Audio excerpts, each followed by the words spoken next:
Kabajamoo hordoftoota keenya akkam jirtu? Isinirraa baduu keenyaaf dhiifama isiniin jechaa baay'ee isin jalaa fagaanne irra dhiifama isiniin jenna. Amma garuu isinii deebineerra.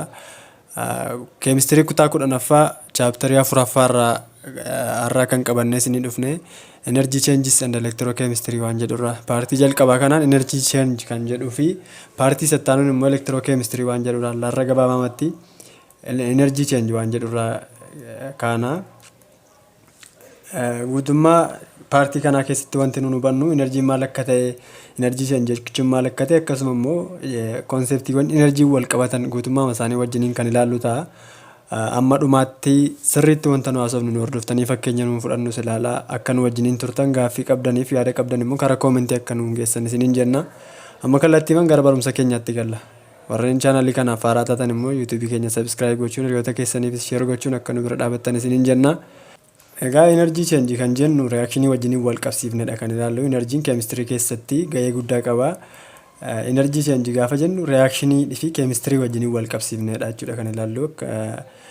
Amma reakshinii wajjin gaafa isin jedhu fakkeenyaaf addanatti kaarboniidhaa fi oksijiiniin wal nyaata yoo ta'e immoo gubiinsatu geggeeffame yoo ta'e gubiinsa kana keessatti kaarboon daayoksaayidiitu uumame. Kaarboon daayoksaayidiin gaafa uumamu enerjiin jira jechuudha achi keessatti kaarboon daayoksaayidiin piroodaaktii sana biratti enerjiin jira. Waan sana wajjin wal qabatee reakshinii gaafa geggeeffamu yookiin enerjiin ni fudhatu yookiin immoo enerjiin ni baasu laalla jechuudha. As keessatti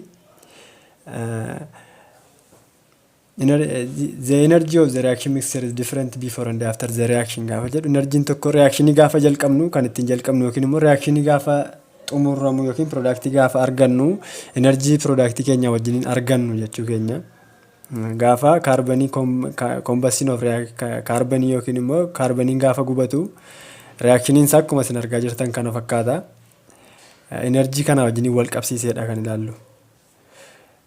Asitti egaa akkuma nama isiniin jechuu yaale kaarboon daayoksaayiidii duwwaa argannatu hin taane release of energy jira jechuudha. Release of energy gaafa jennu exothermic reakshinii jechuun immoo asuma mata duree kanatti jalatti kan ilaallu exothermic reakshinii fi endothermic reaction jennee gosa lamatti qoonnee kan ilaalludha jechuudha. Exothermic reaction gaafa jennu reakshinii tokko gaafa geggeeffamu piroodaaktii wajjin dhumarratti enerjii release ta'u jechuun immoo yookiin enerjii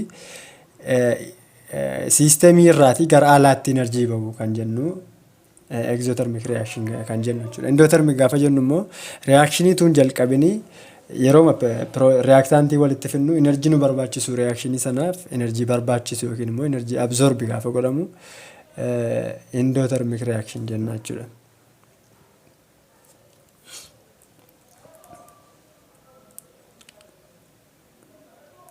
Itti fufee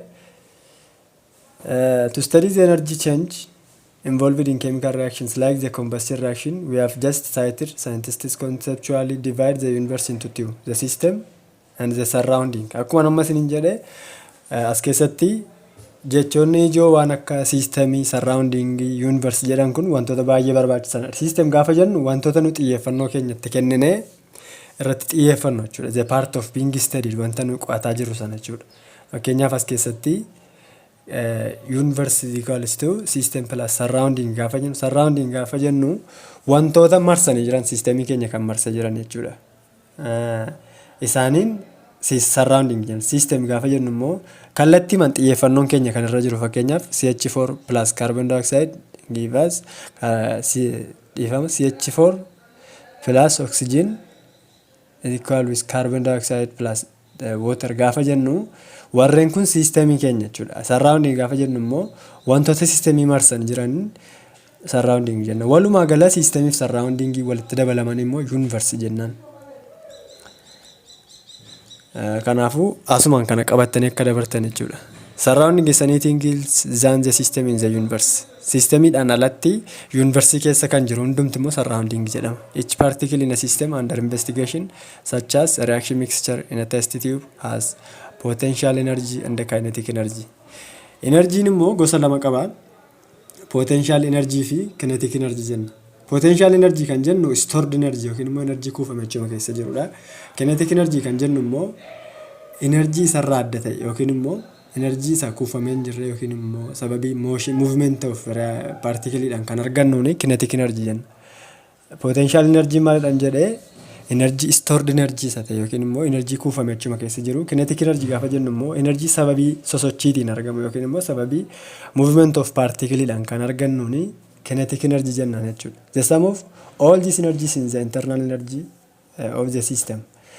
Kinetic energy potential energy immoo walitti dabalamanii internal energy jennaan jechuudha. Kanaafuu yaadota kana jechoota ijoo keessatti jiran kana sirriitti qabachuu barbaachisaa. Internal energy of a system is the sum of potential energy and the kinetic energy of components in the system. Isuma namma isiniin jedheedha kuni.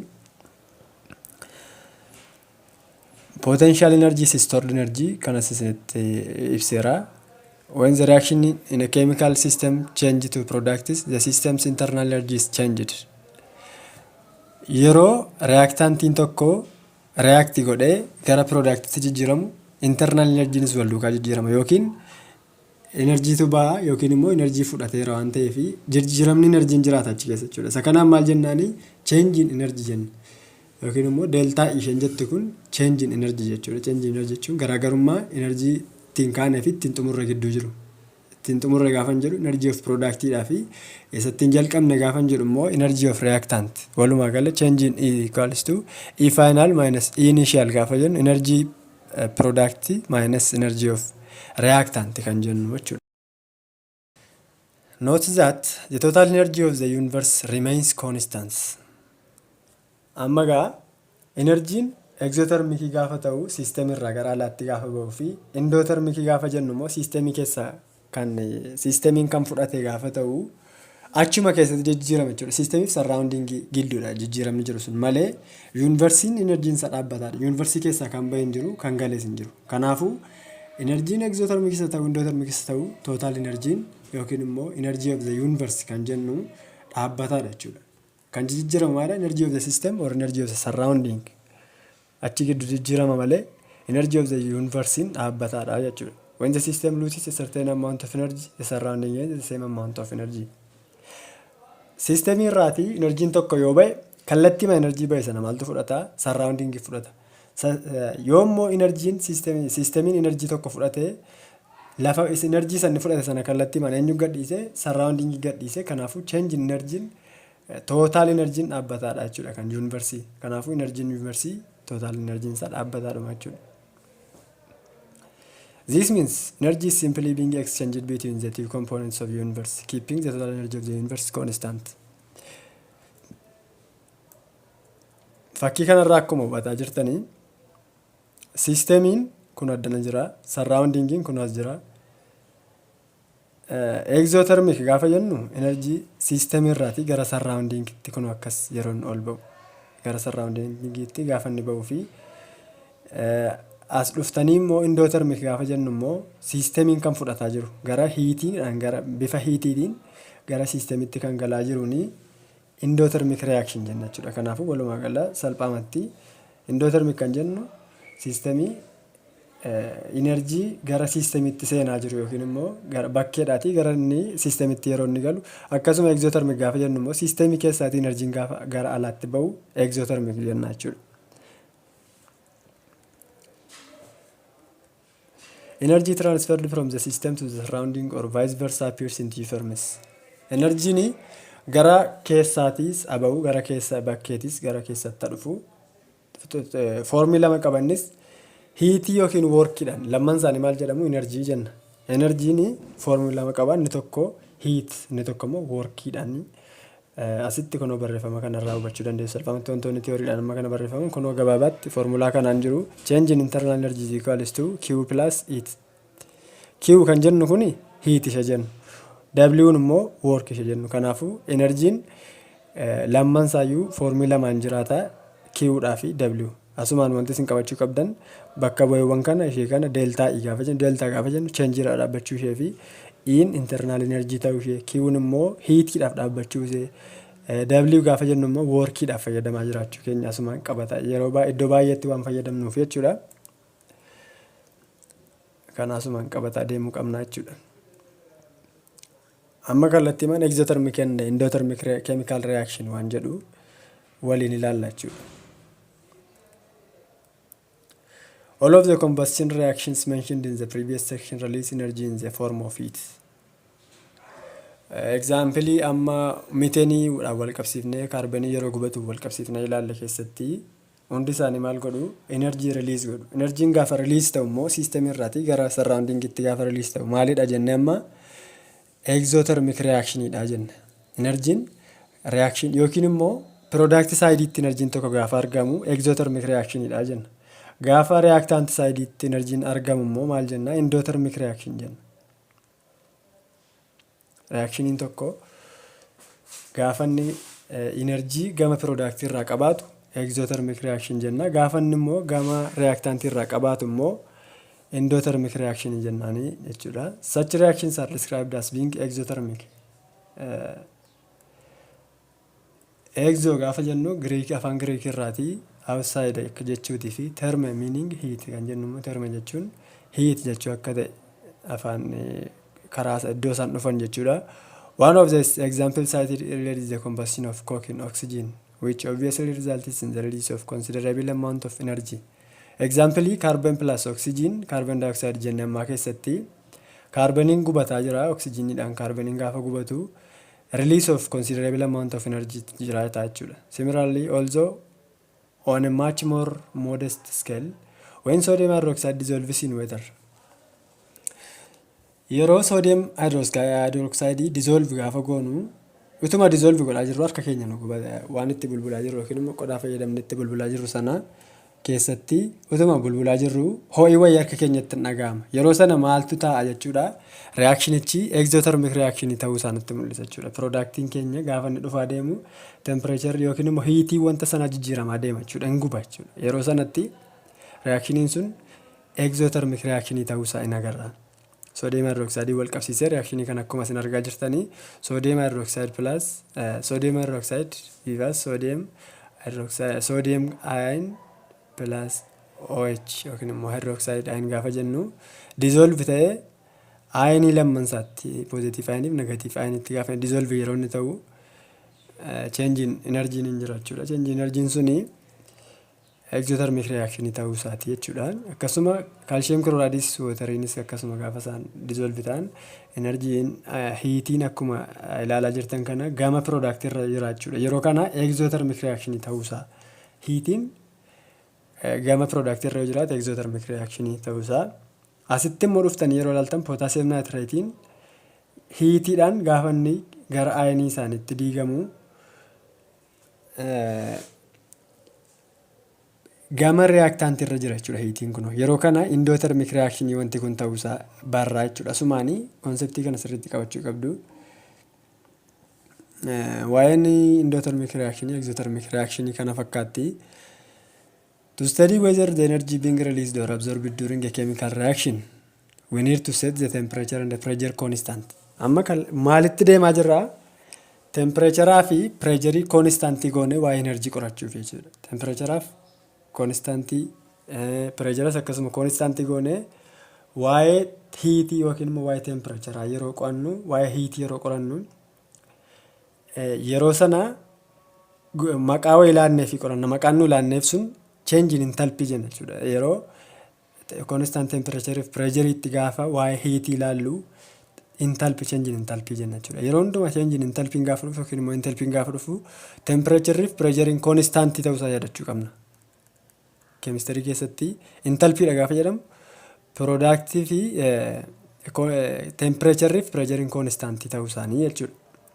For an example, change in enthalpy is negative. Maaliif inni kun exothermic gaafa ta'u change in enthalpy negative dha jechuudha. Maaliif exothermic gaafa jennu system irraati gara alaatti energy waan ba'ee fi energy change in enthalpy kan system negative ta'a jechuudha. Gaafa endothermic gaafa ta'u immoo positive ta'a jechuudha change in enthalpy. Maaliif endothermic gaafa jennu systemiitu energy absorb godhe waan ta'eef fakkii sila fayyadamee akkuma isinitti agarsiise systemii seenaa jira jechuudha. Endothermic gaafa ta'u energy tokko alaa systemii seenaa jira waan ta'eef change in enthalpy isaa positive ta'a jechuudha. Relative energies of reactants and products in exothermic and endothermic reactions can be represented as shown schematically in figure. Fakkii kana irratti ilaalama. As dhuftanii fakkii kana yeroo ilaaltan productiin eessa jira? Kun inni kun productidha. gara gadi jira jechuudha. Gara jallaa kana jira piroodaaktiin. Gaafa ol dabartanii addana ilaaltan reaaktaantii addana jira. Akkuma isin ilaaltan piroodaaktiin xiqqoodha enerjiin isaa. Intalpiidha inni kun intalpiidha. Xiyyeessee ol jiru kun intalpiidha. Intalpii agarsiisa jechuudha. Kanaafuu intalpiin piroodaaktii xinnoodha addanatti. Kan reaaktaantii immoo guddaadha asitti gaafa ilaaltan. Cheenjii isaa gaafa ilaaltan cheenjiin intalpii is equals to intalpii of product minus intalpii of reaaktaantiidha jenna sila. Ishee xiqqoo kanarraatii gaafa isa guddaa kana hirriftan negeetiivii arganna jechuudha. Negeetiivii jechuun cheenjiin intalpii less than 0 ta'e jechuudha. Achirraa dhufaa jiran kun.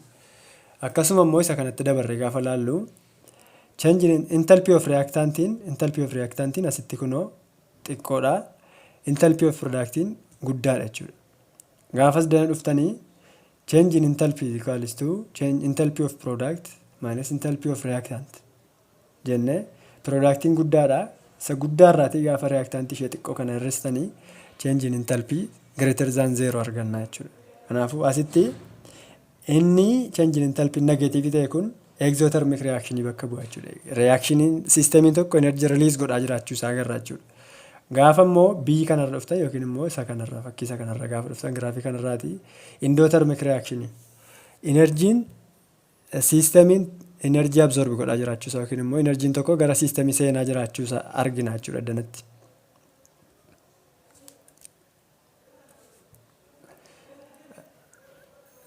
Enerjii gaafa safarru kaaloorimeetirii meeshaa jedhamu fayyadamneeti kan safarru.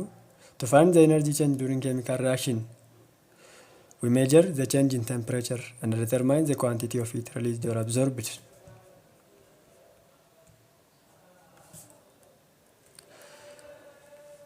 Temperature ilaaluudhaan temperature safaruudhaan hiitiin amma akka ta'e argachuu dandeenya. Change in temperature ilaalla jechuudha. Egaa hiitiidhaa fi temperature direct relationship waliin qabu. Q isheen jennu kun akkuma sila isinitti hime heat jechuudha. Heat is equals to constant times temperature. Change in temperature or Q over change in T equals to constant ta'a jechuudha. The proportionality constant in the above equation is called heat capacity. Constant isa kanaan maal jennaan egaa heat capacity jenna. Heat capacity maalidha? Heatii barbaachisu temperature tokko waan kelviniidhaan dabaluudhaaf hiitii nu barbaachisa jechuudha. Temperature nu barbaachisu maal gochuufi temperature waan kelviniidhaan dabaluuf hiitii nu barbaachisu maal jenna? Heat capacity jenna jechuudha. Kun specific heat capacity wajjin akka wal hirkaan wal nu jalaan fakkaannetti sirriitti adda baafachuu qabna. Heat capacity gaafa jennu temperature waan kelviniidhaan dabaluuf hiitii nu barbaachisu jechuudha. Akkasuma unitiin isaa immoo joule per kelvin akka ta'e heat capacity equals to Q over change in T jenna. Asitti immoo dhufnee specific heat capacity argina. Specific capacity gaafa jennu immoo specific heat capacity of a substance is defined as the quantity of heat required to change the temperature of 1 gram of the object by 1 Kelvin. Wanti adda isaan godhu inni silaayi akkasumatti temperature 1 Kelviniidhaan jijjiiruuf waan hiitii nu barbaachisudha. Inni kun garuu 1 giraamii qabdi laasitti ilaala sirriitti. To change the temperature of 1 gram of the object by 1 Kelvin. Temperature objectii tokko objectii 1 giraamii ta'e tokko 1 Kelviniidhaan dabaluu fi yookiin jijjiiruu fi temperature nu barbaachisu jechuudha. Formulaan gaafa dhuftan ilaaltanii specific heat capacity C dhaan bakka buutii heat capacity over mass. Heat capacity sila maalidha jenne? Heat capacity formulaan isaa Q over change in T dha jenne. Over Q over change in T over mass gaafa jennu immoo Q over M change in T taati jechuudha. Kana formulaa kana qabattanii irra deebitanii shaakaluu qabdu. Akkasuma Q is equals to MCT ta'a jechuudha. Q heatii gaafa barbaannu maasii baay'isuu specific heat capacity times change in temperature ta'a jechuudha. Kanaafuu waan kana sirriitti qabachuu qabdu. Importance of chemical changes waan kana hin dubbistu isheen kun tiyooriidha waan taateef waan mata dureen keenya har'aa fi waa'een energy changing energy kanumaan dhuma guyyaattaan wanti nuyi itti walitti deebinu energy changes in electrochemistry wajjin wal qabsiifne energy jiru ni ilaalla.